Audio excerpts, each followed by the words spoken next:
Assalamualaikum warahmatullahi wabarakatuh. Kula atas nami Muhammad Hisam Al-Fakirinallah dari Timbuarjo. Langsung kemawon apa yang disampaikan oleh Yai, yaitu si Salik telah mencapai tingkat keilmuannya, ketauhidannya sudah pada la ilaha illallah. Berarti dia si Salik telah melampaui atau melalui zikrul syiril asror, sehingga dia sudah fana. Kemudian dia sudah pada makom musyahadah, baik makok maupun maksum. Kemudian aran-aran yang menyembah termasuk yang sembah sudah tidak ada, terlebur wa ibsarun wa usirun wa surun dan seterusnya. Kemudian Salik telah mencapai tingkat tertinggi, yaitu yang dinamakan ahadiyah atau mungkin bisa dikatakan juga musyahadah. Pertanyaannya, si Salik tersebut bolehkah sholat menurut pandangan hakikat atau yang dilihat oleh ruh, tidak memakai rukun sholat yang ada 17 itu mungkin sebagai baik itu fi'liyah maupun qauliyah, diganti dengan zikir syirul asror atau diam, karena ada makalah as-sholatu li dzikri, atau mungkin lebih parah lagi diganti dengan sholat wusto atau sholat daim. Jadi selalu sholat terus, katakan sholat langgeng. Bagaimana prakteknya sholat wusto atau daim itu? Sampun. Itu saja yang saya sampaikan. Assalamualaikum warahmatullahi wabarakatuh. Waalaikumsalam warahmatullahi wabarakatuh. Pertanyaannya secara ringkas, Salik manakala sudah sampai pada makrifat Allah, bolehkah meninggalkan hukum syariat? Ringkasnya lama tuh dah? Oke.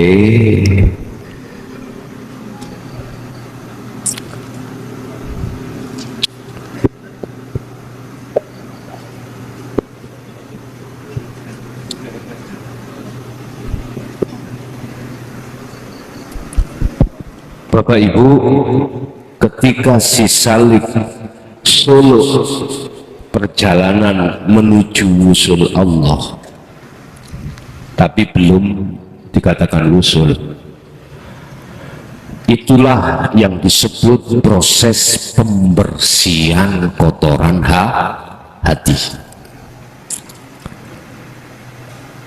Si Salik bisanya wusul itu yang tadi dikatakan proses pembersihan kotoran hati itu, zikirnya disebut apa?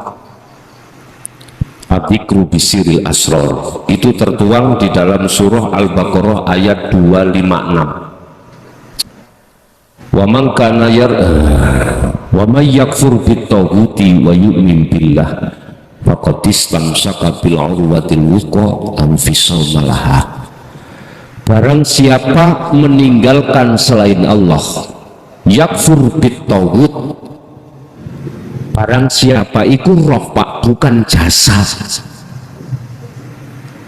Ini perlu digaris bawah. Wa may yakfur itu adalah ruh.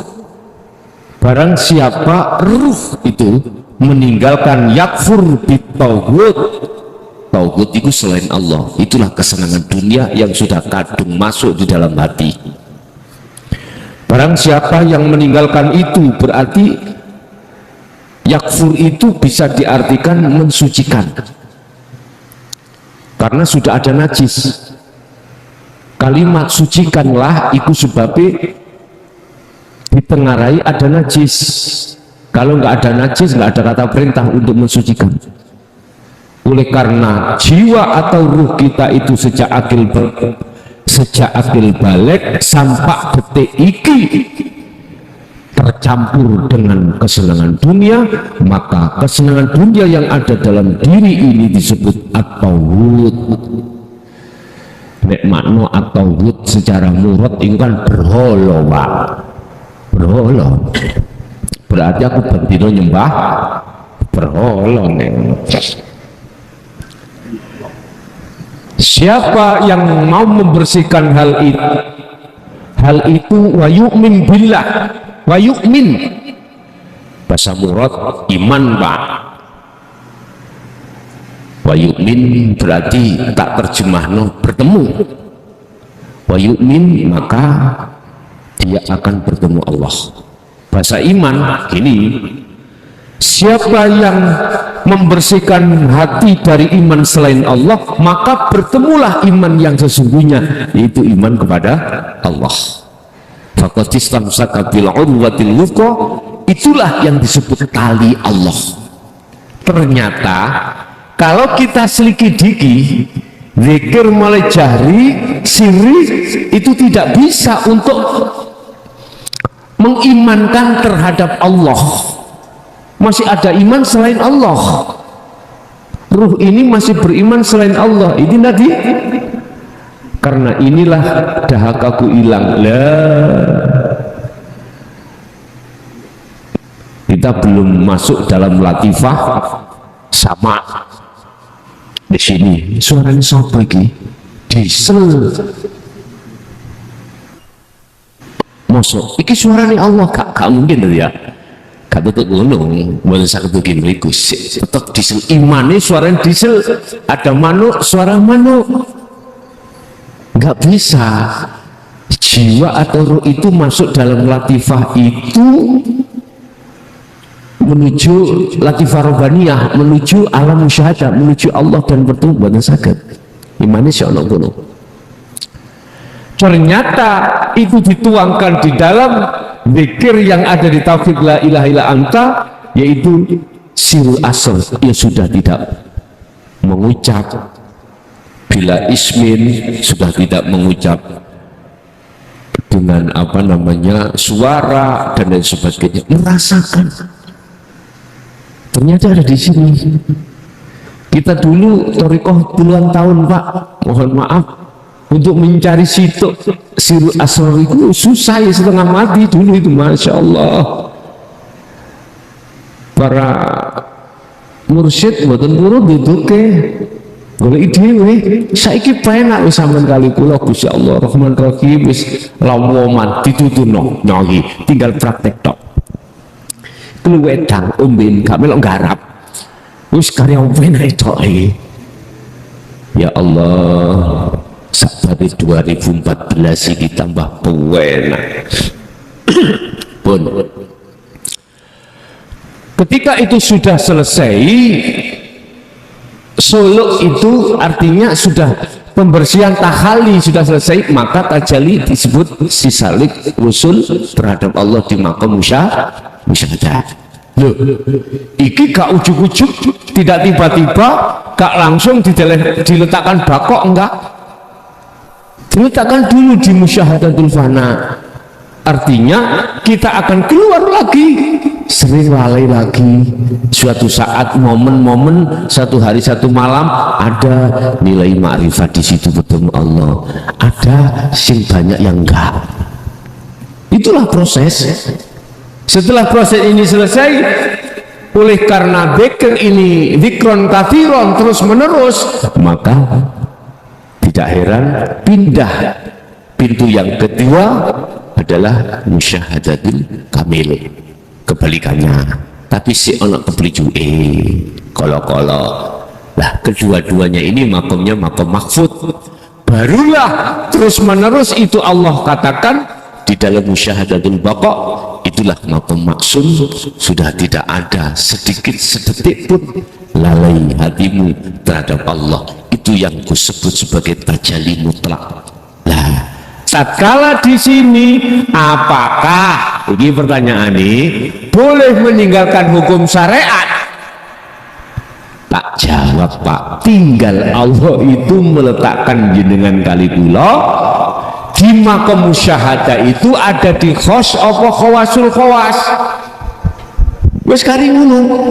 Apa khos itu? Khos itu baik hati maupun akal tentang urusan selain Allah itu dilaleki. Gak apa-apa nek ini. Gak apa-apa.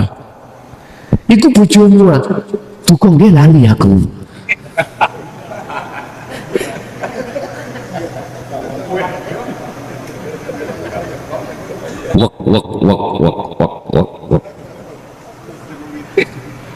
Wis, hati dan akal itu dilalaikan Allah terkait perkara selain Allah. Gemuruh terus tajalli mutlak nang Allah. Akali sudah tidak berfungsi. 1, 2 khawasul khawas. Akal boleh tidak lalai, tapi hati lalai dari selain Allah. Iku khawasul khawas. Dan inilah nanti yang akan menyandang sifat sekawan. Tablek, sidik, fatonah, amanah. Manakala pejabat Indonesia itu duduk di sini, gak ada korupsi. Jadi polisi gak kanggo, KPK gak kanggo, BPK gak kanggo, inspektorat gak kanggo. Karena pejabat-pejabat strukturalnya itu hatinya duduk di sini. Wes gak nemen-nemen lho Pak, wes masih gak nang maksum, wes cukup nang mahfud mengenai. Aku yakin beliau tidak mudah tersilaukan dengan kebiarin dunia seperti itu. Jadi jawaban saya tergantung jenengan diletakkan di mana oleh Allah, dan kita nggak bisa memilih Pak. Kadang-kadang waktu zuhur jenengan sampai asar di derek khos. Saketugi Allah ndelek ini. Paham nggih? Pokoknya intinya nek khos iku dimaksud. Sebab di dalam hukum syariat fuqaha tidak akan pernah bisa menghukumi bighairi aklin orang yang tidak berakal, koyok turu, koyok semaput, koyok gendeng. Iku wis gak kena dihukumi, cak itu. Tapi gue nek wis waras baru hukum itu berlaku kembali.